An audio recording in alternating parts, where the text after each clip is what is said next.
slow you roll. Okay. I'm rambling. Okay, I do that, I ramble. I'm a warrior, I'm never gonna give up. I'm a warrior, yeah, yeah, yeah.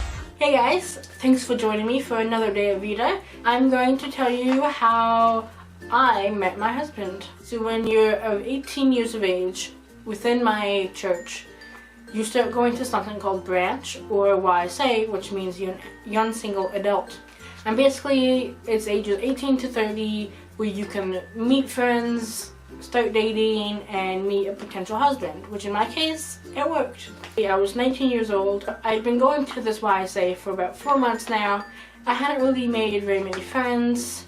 I just kind of waited until one of my younger friends ended up turning 18 and joining me there. I did, however, have a crush on this one guy. So one Sunday I had a meeting with the president of the YSA, and I had to wait outside his office while someone else was in the room talking with him. And while I was waiting, there was another guy there. Now this guy, I had seen him around a little bit, but we hadn't really talked at all. I do remember one occasion where we went Christmas caroling. So it was really cold out, and I had brought in the wrong gloves, so my fingers were freezing and I couldn't hold the hymn book any longer because my hands were so cold. So this guy, who was now sitting with me waiting for an interview, was walking beside me, and he ended up taking the hymn book and holding it for me so I could put my hands in my pocket. I don't remember his face, but I remember his black jacket and his hands. And I just remember the feeling that I got when I was around him, which was a very pleasant, happy feeling.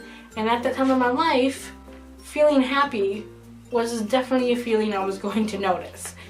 So as I'm sitting with this guy from caroling, he starts up a conversation with me. The only thing I remember we talked about was hockey and figure skating. As I'm sitting there with this guy talking about figure skating and hockey, I get the same feelings that I had gotten previously when we were Christmas caroling.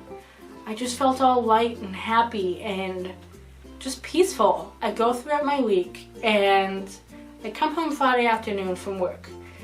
My stepbrother says, "Oh, you got a phone call from this guy, you're supposed to call him back."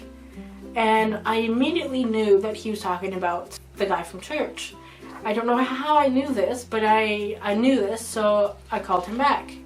And we stopped talking, and this is when he asked me out on a date. I said yes, and we continued a conversation on the phone. Now, if you don't know me, which most of you watching probably don't, I hate talking on the phone. I am not a big talker on the phone. If I'm talking on the phone, conversation is maybe like 5 minutes, and the whole time I'm just awkward and quiet and I don't really know what to say. Even if you're family, I just feel like I'm awkward when I'm on the phone. But with this guy, I wasn't awkward at all. He made me laugh so much, and I've not laughed like that for a really, really long time. And he just made me feel so happy and whole and peaceful. And I remember getting off the phone with him, and I just felt so giddy. Like it was ridiculous how giddy I felt. So after this first date, we ended up dating for 3 months. We got engaged, and then we were engaged for 3 months, and then we got married. We have now been married for 10 years, and this guy still makes me laugh more than anyone else does, and he still makes me feel really happy and peaceful, and I still get that same feeling inside that I got the very first time that we met. Thank you for watching this video, and don't forget to be kind to yourself, stay positive, and peace out.